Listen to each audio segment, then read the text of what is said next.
Welcome to Colorado Springs. I'm Mike Callicrate. I'm one of your farmers.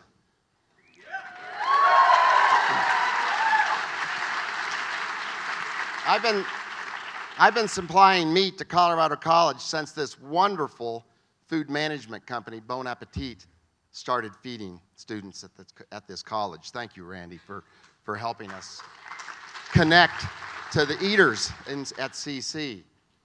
Food is more than what you eat. Food carries with it an undeniable sense of place. This is Chico Basin Ranch. It sits in the shadow of Pikes Peak, southeast of Colorado Springs. Miro talked about the average rainfall in this area being around 15 inches a year on average. But on this place, the Chico Basin Ranch, they get some years no rain. And in the last few years, they've gotten between 2.5 and 3 inches of rain. So these are lands that really need management. These are lands that need care, and they need livestock on them to do well. How many of you suspect that the food system isn't working as well as it could? You would be right. You would be right. These two the Fast Food Nation book really shed light on the problems in our food system about 12 or 13 years ago. I worked with Eric Schlosser on that book, and I also got to participate in the film Food Inc. in determining what would be in that film and that message to eaters. And I think the Food Inc. film really got us to the critical mass of understanding so that we can really start making some differences and improvements in our food system. Since we industrialized the food system about 40 years ago, we've lost about 500,000 ranchers from the land. These are the stewards. These are the people who take care of our land and husbandman our livestock. They are the ones who provide care, and we don't need to be losing more of these people. The industrial food system hasn't treated people very well that work within it, the processing people who do the hard work. Some people talk about we've made a return to the jungle of 1906, a book that you may have read. We don't treat livestock with much respect in this industrial food system. So what can we do? What can we do to make our food system better that respects people and livestock more? I was departing Colorado Springs on Christmas Eve last year on my way back to St. Francis, Kansas, where our farm and ranch is, right on the Colorado-Kansas border. As I took off from Colorado Springs and was climbing to my altitude to go east to go home, this dust storm started rolling across the plains north of me. And so I climbed and I climbed. I got to 12,500 feet, and I wasn't above it yet. And my hope was I'll just pop over it and go on home, right? Didn't work. I kept climbing. I got to 12,500 feet, and I found out it was 4 miles wide and moving south at 50 miles per hour.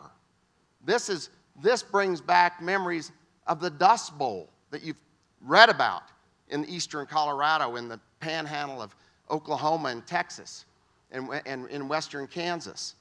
And so this is troubling. The industrial model of agriculture is destroying our soils. We are farming grasslands and pasture like that we need desperately. We need these grasslands and pasture, and we're farming them instead.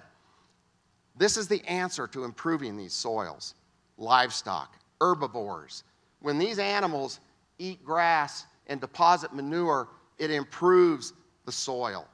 It regenerates the soil. We need more of these animals grazing our plains and sequestering more carbon. Vandana Shiva told Hillary Clinton on a visit once to India that their cow dung was worth more than our Wall Street stocks. Of which, since I produce so much of it, I would certainly agree. But it is the key to bringing back fertility, to restoring our soils and the good health of our environment. Animals need to be part of our landscape. Happy hogs. We also raise pigs at St. Francis, Kansas. And we raise pigs like pigs want to be raised.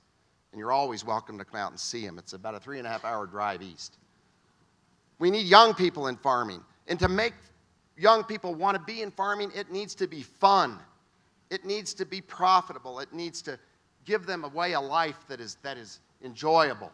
And so these are some of our farmers, and Randy will talk a little bit more about Marcy Namath and her sons. But we host a CSA, a Community Supported Agriculture delivery every week at our company, Ranch Foods Direct, here in Colorado Springs. Ben Franklin, our founding father, talked about farmers as wealth creators. He talked about planting a seed in the ground and adding water and sunshine, and as if in a continual miracle, wealth is created. Wow. When I heard that the first time, I didn't know how important what I did actually was as a farmer or as a rancher. When a cow eats grass and has a calf, that's wealth creation. Well, we have a more modern character in LA called the gangster gardener.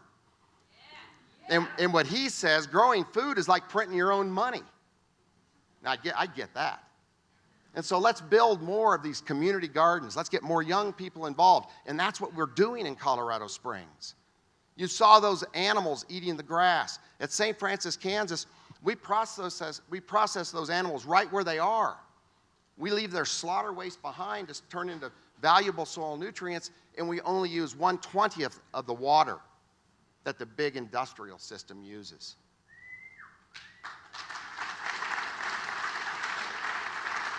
We save 37% on the cost of transportation because we only ship the carcass rather than the live animal. And we're working on many things at that end of the production chain that will improve what we've talked about today. Whatever the problem, community is the answer. Margaret Wheatley, she will be speaking on this stage during Local Food Week that's coming up. You'll want to attend. Be a citizen. Engage in your community. Make it your home. And eat out of your backyard. One of the most exciting things that we've done in this community in the last 3 years is we are building a public market. We haven't got to the brick and mortar part yet, but we're already connecting farmers from the Arkansas Valley, livestock producers from the region, to more eaters within our community by way of restaurants, by way of farmers markets.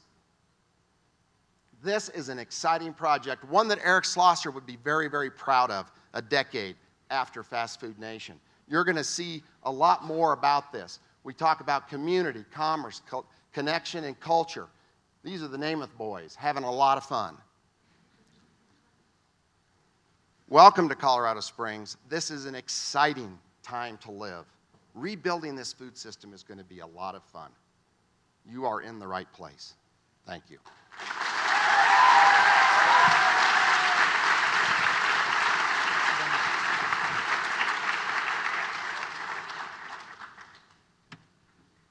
Thank you, Mike. Good afternoon, everyone. It's good to see you. I'm Randy Kruse, General Manager with Bon Appetit.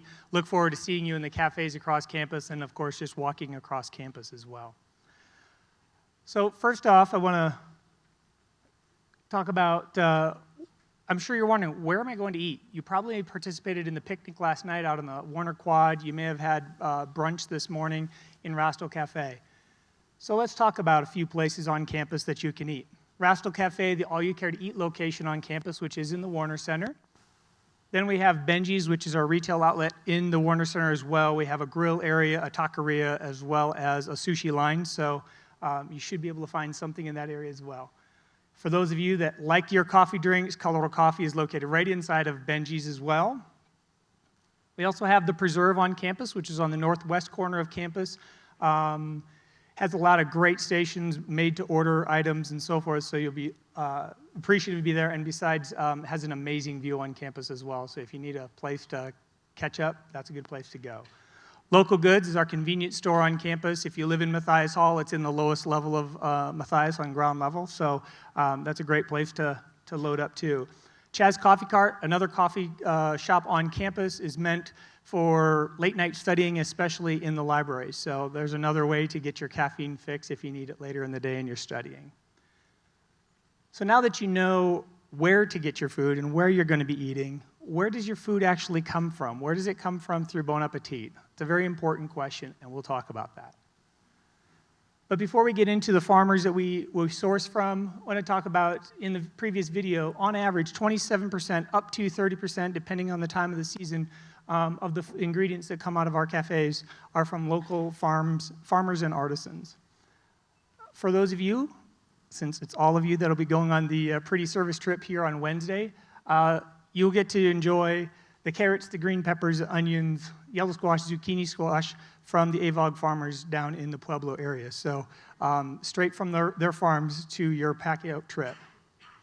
Here's a list of the farmers that you'll see outside of Rasto. It was shown in a video earlier.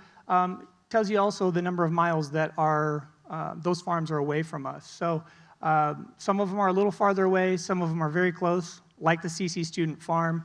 I can't encourage you enough to get involved with the CC Student Farm.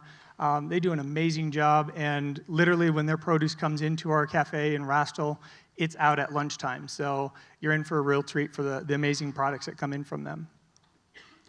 Now let's talk about some of the farmers that we source from in the Pueblo area and the AVOG sourcing. Tony and Glenn Austin Family Farms, they're people. They're just like you and I. Their families farm these farms, and it makes their living possible. So it's important to put faces and names to the food that you eat. Doug and Kim Wiley, dairy farm down in the Pueblo and Boone area. They also produce a lot of great raw milk as well as produce and pork. Right here in the center, CC Student Farm. That's there very strategically because y'all right here, as we've heard in several other presentations, we're the center of it, of what your life is for now. But there's so much more going on around us. Max and Wink, coming up here September 10th, we have the Peach Fest going on, featuring exclusively the peaches from Mesa Winds Farm on the western slope. Max and Wink will be here so you get a chance to meet them. Venatucci Farm down south of us, widely known for pumpkins, but Susan and Patrick have done an amazing job over the years of growing other items on their farm, and really will welcome you if you want to go down and help out as well. Other farms that we source from, Shane Milberger and Sons Farm. Mike was talking about Marcy Namath and her sons. Those kids are characters, by the way. They are a great group of kids. If you ever get a chance to meet them, they're great to have around and to work with. Dan Hobbs and his family farm, Javernick Family Farms. We source from all of these folks here. So it's really important to understand how close your food is that you actually get to enjoy in the cafes on campus.